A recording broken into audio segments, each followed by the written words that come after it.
back to another week of U.S. Studies distance learning. Um, Hope you had a good weekend. I loved getting to get outside and enjoy some time with the family. Um, so, by this point, you should have taken your Watergate quiz. If you have not, please make sure that you reach out to me and let me know so I can reopen that for you so you can take that. Um, This week, we are moving on from Watergate to the fallout of this political turmoil that came in the mid 1970s in America. So, Nixon resigns, and this relatively unknown man, Gerald Ford, who was Nixon's replacement vice president, becomes the president of the United States. Gerald Ford was a representative, but he had never been a senator, never been a governor, had very little political experience. So his time that he spent in the White House was very, very short before he became president. And I have shared these slides with you just so you can look at them. So Ford comes in and he sees that the economy is in a bad spot. People distrust the government. People don't have jobs. Vietnam War's over, but people are just very unhappy. And so he's dealing with all this. And he says, we need to end our long national nightmare. So what does he do?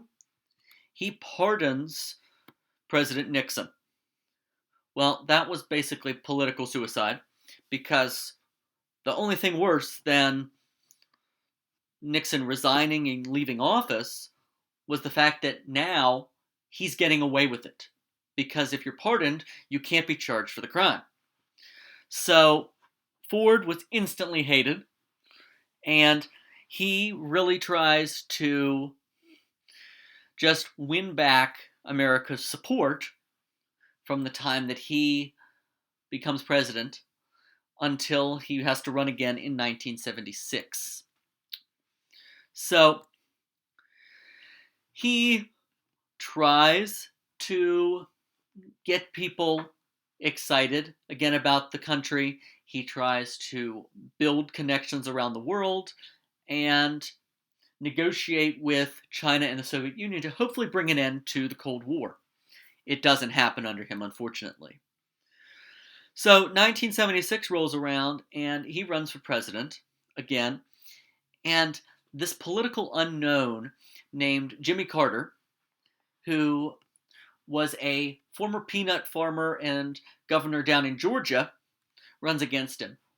Well, everybody seemed to think that Carter was a bit of a joke because he wasn't in D.C., he didn't have much of a following. But the thing is, that's what America wanted. America wanted an outsider, somebody who wasn't part of all that drama of Washington, D.C. So Carter wins and becomes our president. But Carter inherited a lot of problems, an energy crisis. People had to wait in line to get oil and gasoline.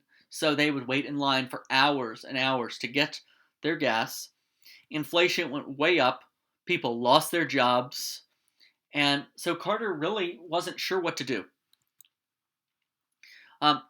Carter continued to try to support minority groups such as African Americans and women. He also said, I want to use my moral and religious principles as my guide. I have to do what's best for people, and I want to treat people nicely, treat people fairly. The thing is, though, when people don't have jobs and they're mad at you, when people are waiting in line for gas and they're struggling, they wanted a little bit more from him than just saying, I'm going to pray for you and we're going to put our faith in our God to fix this. They wanted money in their pocket right now to fix their issues. Now, Carter's biggest saving grace was that he was a diplomat at his heart.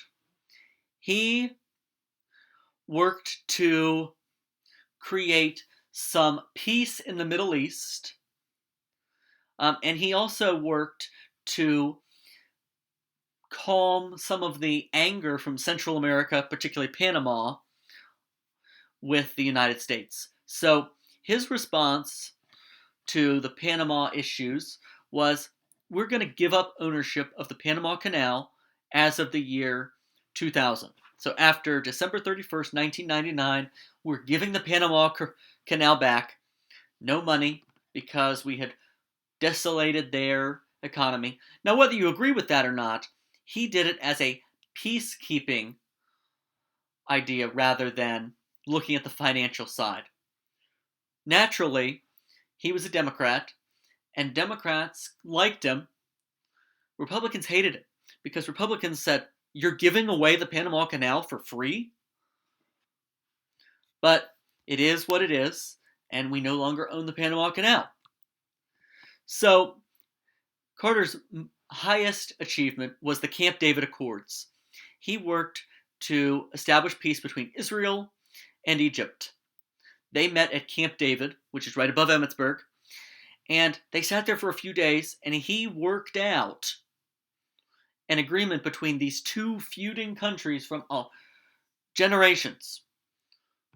And he truly brought together some countries that never saw eye to eye up to that point. That really was his crowning achievement. However, shortly after that, there were some hostages taken by Iran. There was a revolution in Iran.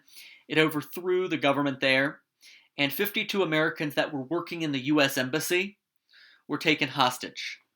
So he worked for 444 days to renegotiate and try to get them free. He struggled. Iran did not respect him. Meanwhile, he was running for president in 1980 versus Ronald Reagan. And Reagan said, if I become president, I will send bombs over there. I will blow you up, Iran, if you don't bring our hostages back. Reagan ultimately won the election because, as I said, high inflation and people losing jobs, and Carter being more of a moral and religious president than a tough, proud, strong president that Reagan was to be. So Reagan won. Well, Reagan said again, if I become the president, when I become president, I am going to bomb you, Iran, if you don't release these hostages. Well, on his inauguration day, January 20th, 1981, they released the hostages. Because they were afraid of Reagan, but they weren't afraid of Carter. So Carter kind of left office in embarrassment. Now, Carter is still around today. He is still viewed as a great diplomat, but as a president, he did have some struggles. So using these notes from this week, we're going to do kind of a little bit of a creative assignment. I want you to do some more research into President Carter's tenure as the president. Using your research, thinking about his accomplishments, his failures, stuff like that, I want you to imagine that President Carter passed away today, and you are responsible for writing his obituary. So I have given you some notes on Carter. Obviously, you need to be doing some more research, but I've also given you a link to this guide to writing an obituary. I know this might sound kind of morbid, but this is meant to let you do a different kind of writing than you might be accustomed to. At some point in your life, you may have to write an obituary. I hope you don't, but it is inevitable. So read through these things and work on writing an obituary. I don't care what the cause of death is. I want you to research facts, put in whatever you think is necessary in an obituary to make it good, make it sound dignified, and then you're going to submit it. You can utilize as much creativity as you would like in this assignment. Your other assignment for the week is your reflective blog. Only 2 assignments this week. I know, that's super exciting, right? So, thinking back on Nixon, you're thinking about the committee to re-elect the president, CREEP, would stop at nothing to make sure that Nixon achieved a second term in 1972, which resulted in the Watergate break-in. So, Watergate was ultimately a cover-up by President Nixon and his followers. So I want you to think about, is it acceptable to do something wrong if no one finds out? Now, this is a really ponderous question because in our life, everybody may have done something that could be construed as sneaky or something that you're like, you know what, I really don't want people to find out that I did this. So I want you to look at the morality side of things, but also the what do you do if you make a mistake? How do you handle it? Do you just come out completely forthcoming, or do you try to lessen the blow a little bit, especially if you're talking with your parents and you don't want to get in trouble or something like that? What do you do? What would you do? What should you do? So hopefully that gets your creative juices flowing, gets you thinking. Remember, that's what the blogs are all about.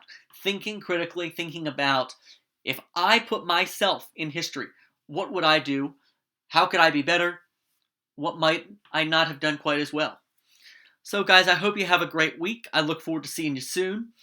And if you need any help, don't forget, call me or text me on my Google Voice number.